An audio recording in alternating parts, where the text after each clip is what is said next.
जय हिंद। आज एक बहुत महत्वपूर्ण टॉपिक पे हम बात करने वाले हैं, हिंदू पर्सनल लॉ, हिंदू विधि के बारे में, जिसके लिए हिंदुओं में विवाह, इनके उत्तराधिकार, इनके उत्तराधिकार, दाम्पत्य अधिकारों की पुनर्स्थापना, दाम्पत्य अधिकारों का पृथक्करण, इन सारी चीजों पर हम बेहद चर्चा करेंगे।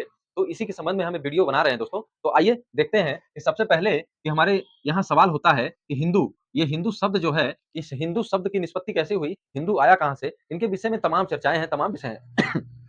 तो राजनीतिक चर्चाओं परिचर्चाओं से दूर रहते हुए हम लोग बात करेंगे तथ्यों पर। तो हिंदू धर्म है या हिंदू कोई अन्य चीज है, इसके बारे में भी बहुत से वर्णन मिलते हैं। तो सबसे पहले हम एक विचारधारा की ओर चलते हैं, उसके बाद आएंगे हम कॉन्क्रीट तथ्यों के ऊपर। तो विचारधारा ये रही कि हिंदू एक धर्म है जिसके पीछे हमारी वैदिक संस्कृति, वैदिक कालखंड जो रहा, इनसे हिंदू धर्म शास्त्रों द्वारा इसकी निष्पत्ति होती है। और हिंदुओं के बारे में, इनके हिंदुओं को कहा जाता है, बाल गंगाधर तिलक ने कहा कि हिंदू वे हैं जो वेदों के का आचरण करें, वेदों का सम्मान करें और वेद अनुसार जीवन यापन करें। तो हिंदुओं को उस श्रेणी में उन महापुरुष द्वारा रखा गया। तो आखिर हिंदुओं में कई प्रकार के संस्कार होते हैं, हमारे यहाँ 16 संस्कार हैं। तो हिंदू इनमें एक महत्वपूर्ण संस्कार है विवाह। विवाह पे हम चर्चा करेंगे। ये विस्तृत विषय रहा है हमारे देश में, आज भी है, और कानून के मामले में भी इसका एक बहुत बड़ा रोल रहा है। तो विवाह के पूर्व की स्थिति क्या थी और क्या विवाह के संबंध में कई अधिनियम, कोई एक्ट पारित किए गए हमारे भारतीय संसद द्वारा, और क्या हम आज उस अधिनियम से शासित हो रहे हैं, या उस अधिनियम के पारित होने से पूर्व कोई अधिनियम थे या नहीं थे, किस प्रकार से हिंदू विधि शासित होती थी। तो इन तमाम विषयों पर हम विस्तृत चर्चा करेंगे। तो इसी के क्रम में मैं वीडियोस की सीरीज बनाऊंगा, और आज छोटा सा प्रयास, आज एक पहला वीडियो इसी सीरीज का हिंदू विधि पर्सनल लॉ पर एक छोटा सा वीडियो मैं आज बनाना शुरू कर रहा हूं। मैं बहुत लंबा समय नहीं लूंगा। तो आइए सबसे पहले समझते हैं कि हिंदू विधि क्या है। तो सबसे पहले हिंदू विधि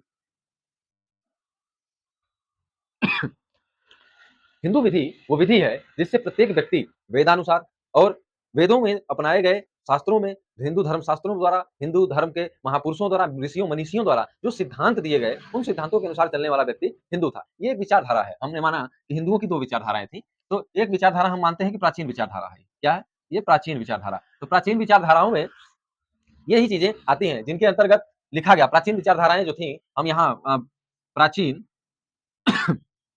प्राचीन विचारधाराओं का जो स्रोत रहा, वे रहे वेद। वेद हुए, फिर स्मृतियां हुई, फिर उसके बाद भाष्य, टीका, ये सारी चीजें लिखी गई। ये हिंदू धर्म के, हिंदू विधि के स्रोत माने जाते हैं, प्राचीन स्रोत माने जाते हैं, हिंदू विधि के प्राचीन स्रोत माने जाते हैं, जिनमें वेद, स्मृतियां, भाष्य, टीकाएं, ये सारी चीजें सम्मिलित हैं। स्मृतियों में एक बहुत महत्वपूर्ण स्मृति है जिसका आप सभी ने नाम सुना होगा, जिनके इस नाम पे अक्सर कंट्रोवर्सी होती रहती है, मनुस्मृति। मनुस्मृति, नारद स्मृति, नारद ने भी स्मृति लिखा। फिर एक है याज्ञवल्क, याज्ञवल्क स्मृति। ये सभी स्मृतियां हैं। स्मृतियां वे होती थी जिनके द्वारा राज्य का प्रशासन चलाया जाता था, जो हमारे वैदिक काल में जो राजाओं की जो स्थितियां थी। तो हिंदू विधि के प्राचीन स्रोत में ये चीजें आती हैं और इसमें तमाम चीजें बताई गई हैं, जैसे विवाह के बारे में, कर्मकांड आदि चीजें, बहुत से 16 संस्कार हैं कुल हिंदू धर्म में हमारे। तो इन सभी चीजों के बारे में एक हिंदू किस तरीके से अपने इन 16 संस्कारों के बीच रहते हुए अपना कार्य निर्वाहित करेगा और इन 16 संस्कारों का पालन करने वाला व्यक्ति हिंदू होगा, तो प्राचीन स्रोतों से ये चीजें आती हैं। और प्राचीन स्रोत में वेद, जो कि 4 हैं, वेदों की संख्या 4, ये 4 वेद एक महत्वपूर्ण भूमिका अदा करते हैं हिंदू विधि के प्राचीन स्रोत के रूप में। और एक दूसरा मत है यहाँ पे, आधुनिक मत। एक दूसरा मत है हिंदू विधि का, दूसरा मत है आधुनिक मत। अब आधुनिक मत में क्या चीजें आई? आधुनिक मत में आई कि न्यायिक निर्णय, न्यायिक निर्णय। तीसरा चीज विधि, विधायन, न्यायिक निर्णय, विधायन। इन चीजों से भी हिंदू कौन है, हिंदू विधि क्या है, इन चीजों को रखा गया। और इनमें साम्या, सदविवेक, ये चीजें शामिल रही न्यायिक निर्णय और विधायन में। तो इनसे ये भी आगे चल के स्रोत बने हमारे हिंदू विधि के। अब सवाल ये है कि आखिर हिंदू विधि तो है, लेकिन ये लागू कैसे होगी? और उससे भी पहले सवाल ये है कि आखिर ये हिंदू विधि है तो लागू कैसे होगी? प्रश्न नंबर 1। और लागू होगी तो किनके ऊपर होगी? यानी सबसे मूल सवाल क्या है कि हिंदू कौन है? हिंदू कौन है? हिंदू कौन है? अब कि हिंदू कौन है? हिंदू कौन है? ये सवाल। तो प्राचीन मत के अनुसार जो वेदों का आदर करे, स्मृतियों को माने, हमारे हिंदू धर्म के जो व्यवस्था है, उन चीज़ों को मानने वाला व्यक्ति हिंदू होता था। लेकिन इसके एक कॉन्क्रीट कोई उत्तर हम जो कि आज संसदीय प्रणाली में हैं, हम एक सभ्य समाज के रूप में कार्य करना प्रारंभ किए हैं, एक एक्ट, एक अधिनियम, हम विधि, कानून के भाषा में इन चीज़ों को समझना चाहते हैं। तो हिंदू कौन है? इस सवाल का जवाब हमें मिलेगा कहाँ से? तो हिंदू कौन है? इस सवाल का जवाब मिला हमें सुप्रीम कोर्ट की एक रूलिंग से, एक जजमेंट से। विवाद था कि हिंदू कौन है? इसमें सवाल, हालाँकि इस वाद में कई सारे सवाल पूछे गए थे, लेकिन हम चूँकि हमारा जितना काम है, हम उस चीज़ को ले रहे हैं यहाँ पे, तो सवाल पूछा गया था कि हिंदू कौन है? तो माननीय उच्चतम न्यायालय के समक्ष एक केस आया। यज्ञ पुरुष दास जी बनाम मूलदास। केस का नाम है यज्ञ पुरुष यज्ञ पुरुष दास जी बनाम मूलदास। ये मुकदमा हमारे सुप्रीम कोर्ट के समक्ष आया और इसमें सवाल पूछा गया कि हिंदू कौन है, और इससे संबंधित अन्य भी सवाल थे, जैसे था कि हिंदू जन्म से होता है या बनाया भी जाता है। ये सारी चीजें इसमें इस मुकदमे में ये चीजें रही। कि भी मुकदमे को जब लिखा जाता है तो उस मुकदमे को पहचाना किस तरीके से जाएगा कि ये कहाँ का है, किस तरीके की प्रकृति है, या जो भी चीज कैसे लिखा जाएगा। जैसे मान लिया लिखा है कि यज्ञ पुरुष दास जी बनाम मूलदास। अब लिखा है ए आई आर 1966 सुप्रीम कोर्ट 1119 से 1128 यज्ञ पुरुष दास जी बनाम मूलदास। AIR 1966 सुप्रीम कोर्ट 1119 से 1128। इसका मतलब क्या होता है? जैसे हमने कहा AIR, इसका मतलब होता है all all India all India all India reporter. All India reporter ये एक ब्रांड है जो सुप्रीम कोर्ट और हाई कोर्ट के जजमेंट को संकलित करता है, एक जगह बाइंडिंग करता है। और चूंकि आप जानते हैं कि हमारा सुप्रीम कोर्ट हो या हमारे हाई कोर्ट हो, ये कोर्ट ऑफ रिकॉर्ड होते हैं। COR यानी कोर्ट ऑफ रिकॉर्ड होते हैं ये। और कोर्ट ऑफ रिकॉर्ड होने के बाबत इनके जो रूलिंग, इनके जो जजमेंट होते हैं, ये बाध्यकारी उपबंध रखते हैं। ये अपने अधीनस्थ न्यायालयों और यहाँ तक कि कार्यपालिका तक पर ये बाध्यकारी उपबंध रखते हैं। यदि इनके और बाध्यकारी उपबंध का मतलब क्या है? कोर्ट ऑफ रिकॉर्ड का मतलब ये है कि यदि इनके निर्णय दिए गए निर्देशों की यदि अवहेलना की जाती है, अतिलंघन उल्लंघन किया जाता है, तो ये उस उल्लंघन करने वाले के खिलाफ अवमानना की कार्रवाई कर सकते हैं। अवमानना की कार्रवाई कर सकते हैं। हमारे सुप्रीम कोर्ट और हाई कोर्ट का ये बहुत बड़ा पावर है, जिसके वजह से इनके निर्णयों को मानना आपको पड़ेगा ही पड़ेगा, आपको मानना ही है। अगर आप नहीं मानते हैं तो कोर्ट की अवमानना की कार्रवाई आपको झेलनी पड़ सकती है। हमारे सुप्रीम कोर्ट को ये अधिकार है आर्टिकल 119 और हाई कोर्ट को है 215 में। ये आर्टिकल हैं।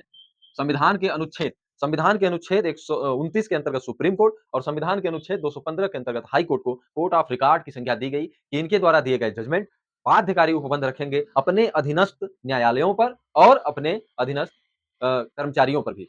तो ये इनके पास एक ब्रह्मास्त्र है, और अन्य भी इनको संविधान का प्रिविलेज प्राप्त है। संवैधानिक प्रिविलेज का मतलब ये होता है कि कोर्ट हैं, इनका जो गठन होगा ये संविधान के उपबंधों द्वारा ही किया गया है। ये संविधान के उपबंधों द्वारा ही किया गया है। हमारे संविधान में न्यायपालिका को एकदम स्वतंत्रता दी गई है, भरपूर पावर दिया गया है, जिससे जजों को कोई निर्णय देने में कोई परेशानी, कोई दबाव का सामना न करना पड़े। यहाँ तक कि इनकी नियुक्ति, इनका ट्रांसफर, इनका वेतन, हर चीज संविधान द्वारा ही लिखित कर दिया गया है और संविधान द्वारा ही निश्चित कर दिया गया है। और इसलिए इनको एक संवैधानिक प्रिविलेज प्राप्त है, संवैधानिक विशेषाधिकार प्राप्त हो गया है हमारे सुप्रीम कोर्ट और हाई कोर्ट को, और होना भी चाहिए। क्योंकि अगर ये संवैधानिक विशेषाधिकार इनको नहीं प्राप्त होगा, तो चूंकि इन्हें हमारे संविधान के मौलिक अधिकारों के गारंटर के रूप में संरक्षित किया गया है, इनको ये जिम्मेदारी दी गई है हमारे हाई कोर्ट और सुप्रीम कोर्ट को, मूल रूप से सुप्रीम कोर्ट को, कि हमारे मौलिक अधिकारों की सुरक्षा, हमारे संविधान की सुरक्षा की जिम्मेदारी हाई कोर्ट और सुप्रीम कोर्ट को ही दिया गया है। तो अगर इनको कोई विशेषाधिकार संविधान द्वारा नहीं दिया जाएगा तो हमारी सुरक्षा कैसे कर पाएंगे? तो ये कोर्ट ऑफ रिकॉर्ड होते हैं और इनके जो जजमेंट होते हैं ये बाध्यकारी उपबंध रखते हैं। तो मैं बात कर रहा था ऑल इंडिया रिपोर्टर की। ऑल इंडिया रिपोर्टर एक ब्रांड है जो हमारे सुप्रीम कोर्ट और हाई कोर्ट के जजमेंट्स को संहिताबद्ध करता है, संकलित करता है। और जो ये मान लीजिए ये जो जजमेंट आया है, हम इसको अगर इसको मुझे ढूंढना हो कि ये सुप्रीम कोर्ट का जजमेंट आया कहाँ, कब है, कहाँ लिखित है, कहाँ कंपाइल किया गया है, तो हम खोजेंगे कहाँ? यज्ञ पुरुष दास जी बनाम मूलदास। हमें ये मुकदमे का नाम पता होना चाहिए कि यज्ञ पुरुष दास जी बनाम मूलदास AIR यानी ऑल इंडिया रिपोर्टर नाम का किताब आती है, वॉल्यूम आती है, हर साल आती है। तो हम 1966 वाली वॉल्यूम 1966 का किताब इसकी निकालेंगे, जो कि सुप्रीम कोर्ट की वॉल्यूम 1966 की ऑल इंडिया रिपोर्टर वाली निकालेंगे, और उसमें पेज नंबर 1119 से पेज नंबर 1128 पर ये जजमेंट यज्ञ पुरुष दास जी बनाम मूल दास का जजमेंट उस पे आपको प्रिंट मिल जाएगा, और वो आप देख सकते हैं वहां पे। तो ये ऑल इंडिया रिपोर्टर का एक बेस है। मैंने इसको बताया, आई होप आप इस चीज को समझ गए होंगे। इसी तरह आता है ऑल इंडिया रिपोर्टर हो गया। और भी बहुत सारे ब्रांड हैं, जैसे कि एक मान लीजिए कोई केस है ए बनाम बी का, और इसमें लिखा है कि एनओसी मान लीजिए 1975 लिखा है, और किसी कोर्ट का नाम दिया, हमारे कोर्ट किसी न्यायालय का नाम दिया है, तो इसका मतलब होता है not out case, not out case. Not out case का मतलब क्या होता है, ये ए बनाम बी का जो मामला था, ये सन 1975 में नॉट आउट में तो आया, लेकिन नॉट आउट केस है, मतलब इसको बाहर नहीं ले जाया जा सकता, ये बिना न्यायालय की सहमति के ये ये जो केस है ये प्रकाशन में नहीं लाया जा सकता। तो कहीं कहीं ये भी लिखा होता है एनओसी, ये लिखा होने का मतलब ही होता है नॉट आउट केसेस। तो आई होप ये चीजें आपको समझ में आ रही होंगी। तो हम मूल रूप से बात करेंगे अब अपने यज्ञ पुरुष दास जी बनाम मूल दास का जो वाद है, ये आया AIR 1966 1966 सुप्रीम कोर्ट 1119 से 1128 ये पेज। तो ये पूरा केस रहा। इसमें उच्चतम न्यायालय द्वारा हिंदू कौन है इस पर विचार किया गया। हिंदू कौन है इस पर विचार किया गया, हमारा जो मूल सवाल ये है। तो उच्चतम न्यायालय द्वारा जब विचार किया गया और उसमें फिर अपना अभिमत दिया गया, तो यह निर्धारित किया गया और उसमें उच्चतम न्यायालय द्वारा कहा गया कि आर्य आर्य जब भारत आए आर्य जब भारत आए तो सिंधु नदी के तट पे बसे और सैंधव कहलाए। क्या कहलाए? आर्य जब भारत आए तो सिंधु नदी के तट पर बसे और क्या कहलाए? सैंधव, और सैंधव कहलाए। इन्हीं से हमें फिर बाद में हिंदू शब्द प्राप्त हुआ। हिंदू शब्द प्राप्त हुआ, ये हमारे सुप्रीम कोर्ट का अभिमत है। सुप्रीम कोर्ट ने हिंदू कौन है सवाल पर विचार किया और अपना अभिमत दिया कि प्राप्त हुआ, हिंदू प्राप्त हुआ, हिंदू शब्द प्राप्त हुआ। ठीक, अब प्राचीन समय में ऐतिहासिक रूप से ये न्यायालय का अभिमत है कि ऐतिहासिक रूप से हिंदू शब्द किसी धर्म का वर्णन नहीं करता है, हिंदू धर्म का वर्णन नहीं करता है, बल्कि ये एक भौगोलिक भौगोलिक पहचान की बात करता है, भौगोलिक पहचान की बात करता है। यानी कि आर्य जब भारत आए तो सिंधु नदी के तट पर बसे और सैंधव कहलाए, और फिर इन्हीं से हमें हिंदू प्राप्त हुआ, हिंदू शब्द प्राप्त हुआ। ऐतिहासिक रूप से हिंदू शब्द किसी धर्म की बात नहीं करता था, एक भौगोलिक पहचान की बात करता था। फिर धीरे धीरे धीरे धीरे आगे बढ़ते गए तो यही भारत भूमि पर, यानी सिंधु नदी के इस तरफ भारत भूमि पर रहने वाले लोग विभिन्न शाखाओं में बट गए, विभिन्न तरीके की विचारधाराओं को लेकर चलने लगे। तो फिर इस पहचान को बताना थोड़ा-सा मुश्किल होने लगा, और अंत में आकर के हिंदू जो है एक धर्म के रूप में परिणित होने लगा अपने प्राचीन कार्यों को। चूँकि हम जानते हैं कि वेद जो हैं वो आर्य एक घड़ा मानता है कि आर्यंस जो आर्य आए उन्होंने वेद लिखा। तो वही कि ये जो हिंदू थे वो इन चीज़ों को मानने लगे, मानते थे, कई ब भागों में विभाजित हो गए, और अंततः जब इन चीज़ों को मानने लगे तो फिर यही हिंदू शब्द जो धर्म नहीं था, पहले भौगोलिक पहचान थी, बाद में धर्म के रूप में आ जाता है और हिंदू धर्म का रूप धारण कर लेता है। तो आज फिर हम कहते हैं कि ये हिंदू धर्म। ठीक? तो आई होप आपको ये चीज़ समझ में आई होगी। तो आज हमने हिंदू कौन है शब्द पे विचार किया। केस के माध्यम से हमने ये चीज़ समझा कि हिंदू प्रारंभ में क्या था और बाद में क्या हुआ। तो ये चीज़ें समझ में आई। अब इसी के साथ एक और सवाल जुड़ा हुआ चला गया। हमने आपको ये रूलिंग बताई, और फिर इसी के साथ अन्य सवाल भी खड़े होते चले गए। क्या हिंदू जन्म से होता है या बनाया भी जाता है? सवाल ये उत्पन्न हुआ अपने आप में कि आखिर हिंदू कौन है। ये तो मालूम हो गया कि ठीक है भाई, हिंदू एक भौगोलिक पहचान थी जो आगे चल के विभिन्न भागों में बटी और कई मान्यताओं को मानने लगे लोग, और उन्हीं मान्यताओं के आधार पर फिर यही हिंदू शब्द एक धर्म का रूप धारण कर लेता है, और फिर हम उन्हें हिंदू कह के पुकारने लगते हैं, एक धर्म के रूप में उनको मान्यता देते हैं, मानना शुरू कर देते हैं। तो फिर ये सवाल हो रहा, एक सवाल खड़ा हुआ कि हिंदू क्या जन्म से होता है, या दूसरा सवाल ये था, या बनाया भी जाता है, बनाया भी जाता है। तो इस सवाल का भी जवाब हमें हमारे उच्चतम न्यायालय द्वारा ही दिया गया, क्योंकि उच्चतम न्यायालय की बातें प्रमाणिक हम मानेंगे, मानना चाहिए और मानना भी पड़ेगा। तो हिंदू जन्म से होता है या बनाया भी जाता है, इस सवाल का भी जवाब हमारे माननीय उच्चतम न्यायालय ने दिया है। पहली बात तो यह है कि हिंदू जन्म से होता है, इसमें कोई संदेह नहीं कि भाई हिंदू जन्म से होता है, भले ही वो अपने आप को हिंदू रीति रिवाजों से न मानता हो। हिंदू रीति रिवाज से न चलता हो, फिर भी वो हिंदू माना जाएगा। अगर उसके माता-पिता हिंदू रहे हों और वो हिंदू हिंदू रहे हों और वो जन्म लिया है, तो वो जन्मतः हिंदू होगा। भले ही वो अपने रीति-रिवाजों को न मानता हो, तब तक वो हिंदू माना जाएगा, जब तक कि वो अपना धर्म परिवर्तन न कर ले किसी अन्य धर्म में। अब सवाल दूसरा है कि क्या हिंदू बनाया भी जाता है? ये सवाल है कि क्या हिंदू बनाया भी जाता है? तो इसका भी जवाब हमारे उच्चतम न्यायालय द्वारा दिया गया। पेरूमल बनाम पुन्नुस्वामी के मुकदमे में। पेरूमल एक मुकदमा है, पेरूमल बनाम पेरूमल बनाम पुन्नुस्वामी। पेरूमल बनाम पुन्नुस्वामी के मामले में, और ये मामला आया कब था? ये मामला आया था सन 1917 में, और 1917 में हमारे सुप्रीम कोर्ट 1917 में सुप्रीम कोर्ट द्वारा ये मामला दिया गया था पृष्ठ पर। ये मामला छपा हुआ था 2352 नंबर पे है ये। तो पेरूमल बनाम पुन्नुस्वामी के मामले में उच्चतम न्यायालय द्वारा कहा गया कि किसी अन्य धर्म का व्यक्ति यदि है, ठीक, और वो अपने आप को हिंदू रीति रिवाजों से अपना आचरण करता है और अपने आप को घोषणा करता है कि वो हिंदू है, अपने आप को हिंदू मानता है, और हिंदू उस समाज में रहने वाले लोग उसको हिंदू मानने भी लगते हैं, तो भी वो हिंदू हो जाएगा, हिंदू कहा जा सकता है, हिंदू कहा जा सकेगा। इसमें एक महत्वपूर्ण बात सोचने वाली ये है, समझने वाली बात ये है कि सुप्रीम कोर्ट ये कह रहा है कि यदि रीति-रिवाजों को मानता हो, किसी अन्य धर्म का व्यक्ति हिंदू रीति-रिवाजों को मानता हो और उस आशय की वो घोषणा करता हो, इसमें महत्वपूर्ण चीज़ ये है कि इसका आशय होना चाहिए। क्या? आशय। हिंदू धर्म में आस्था होनी चाहिए, इसका आशय होना चाहिए हिंदू बनने का, तो ये हिंदू कहा जा सकेगा।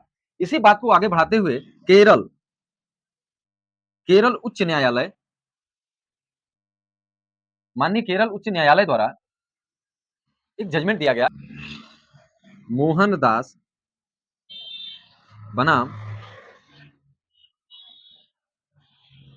देवसोम बोर्ड। मोहनदास बनाम देवसोम बोर्ड। 1975 में यह मामला आया कि आखिर वही सवाल कि हिंदू बनाया भी जाता है, तो एक मुकदमे में तो हमारे सुप्रीम कोर्ट ने कह दिया कि यदि कोई अन्य धर्म का व्यक्ति साशय यानी आशय के साथ इसका आशय होना चाहिए, रीति रिवाजों में विश्वास, विचार, आचरण, आशय होना चाहिए, और ये घोषणा करे कि हम हिंदू हैं और उसके समाज में रहने वाले लोग इसको हिंदू मान ले, तो ये हिंदू कहा जा सकेगा। उसी तरीके के एक मामले में केरल के उच्च न्यायालय ने तो यहां तक कह दिया कि मोहनदास बनाम देवसोम बोर्ड के मामले में यहां तक कह दिया कि यदि कोई अन्य धर्म का व्यक्ति हिंदू धर्म का आचरण करे और आचरण करते हुए केवल घोषणा कर दे कि मैं अब से हिंदू हूं, तो ये हिंदू मान लिया जाएगा। इसमें ये जो मोहनदास जी तो ये अन्य धर्म के थे, ये अन्य धर्म के थे, और हिंदू मंदिरों में भजन गाया करते थे, और जाहिर सी बात है जो आदमी जो काम करने लगता है, हो सकता है उसकी संभावना उससे बन जाए, तो ये भजन वजन गाया करते थे मंदिरों में, अक्सर भजन गाया करते थे, तो इनको अच्छा लगा, वो चीजें इनके आचरण में उतरने लगी, ये उसका रीति रिवाज से पालन करने लगे, तो इन्होंने अपने आप की घोषणा कर दी कि आज से मैं हिंदू कहा जाऊंगा, मैं हिंदू हूँ। ठीक, तो यह मामला देवस्वम बोर्ड द्वारा केरल उच्च न्यायालय में ले जाया गया कि आखिर ये जन्म से तो किसी अन्य धर्म के हैं, ये कैसे कहे जाएंगे, तो इन्होंने केरल उच्च न्यायालय ने एक तरीके से उच्चतम न्यायालय के ही जजमेंट की संपुष्टि की इसमें, कि बताया कि यदि कोई व्यक्ति किसी अन्य धर्म का है और जो हिंदू धर्म के रीति रिवाजों का पालन करता है, आचरण करता है और अपने आप को हिंदू घोषित भी करता है, साशय इसमें भी इसका आशय है, तो ये हिंदू माना जाएगा। तो आप लोगों को आई होप मेरी ये बात समझ में आई होगी कि हिंदू कौन है और हिंदू विधि क्या है। विधि के स्रोत के बारे में हम लोग आगे पढ़ेंगे, इसके लिए आगे मैं वीडियो बनाऊंगा। तो आई होप कि आज आपका एक सवाल जो था कि ये हिंदू कौन है, इस सवाल का जवाब मैंने 3 जजमेंट्स से देने का प्रयास किया है। पेरूमल पहली बात तो मैंने ये कहा कि हिंदू कौन है, तो इसका जवाब मिला आपको यज्ञ पुरुष दास जी वाले मामले में। ठीक, यज्ञ पुरुष दास जी बनाम मूलदास के बाद में हमारे सुप्रीम कोर्ट द्वारा निर्धारित किया गया कि आखिर हिंदू कौन है। शुरुआत में ऐतिहासिक रूप से प्रारंभतः हिंदू इस एक भौगोलिक पहचान थी, बाद में इनके लोग जब बंटना शुरू कर दिए, इधर उधर विभिन्न मतों को, विचारधाराओं को मानना शुरू किए, तो यही हिंदू शब्द जो था एक धर्म के रूप में प्रयोग किया जाने लगा। फिर आया कि क्या हिंदू जन्म से होता है या बनाया भी जाता है, तो हाँ, हिंदू जन्म से तो होता ही होता है, लेकिन क्या हिंदू बनाया भी जाता है, ये कंट्रोवर्सी होती थी। तो इस पर भी हमारे उच्चतम न्यायालय और तमाम हाई कोर्ट द्वारा ये जजमेंट दिए गए, जिनमें पेरूमल बनाम पुन्नुस्वामी के मामले में सुप्रीम कोर्ट द्वारा बताया गया कि हाँ, यदि कोई व्यक्ति हिंदू धर्म का आचरण करता है और वो अपने आप को घोषित करता है, समाज उसको मानता है, तो वो हिंदू होगा, और इसमें भी वही चीजें कही गई। तो आई होप आपको ये वीडियो अच्छा लगा होगा, तो वीडियो को लाइक कर दें, शेयर कर दें, और हाँ, चैनल को सब्सक्राइब जरूर करें। मैं इस हिंदू विधि पर वीडियोज की सीरीज धीरे धीरे लाऊँगा और आपको वीडियो के माध्यम से अपना जो अध्ययन मैंने किया है, उसको आपको बताने का प्रयास करूँगा। तो इसी के साथ जय हिंद।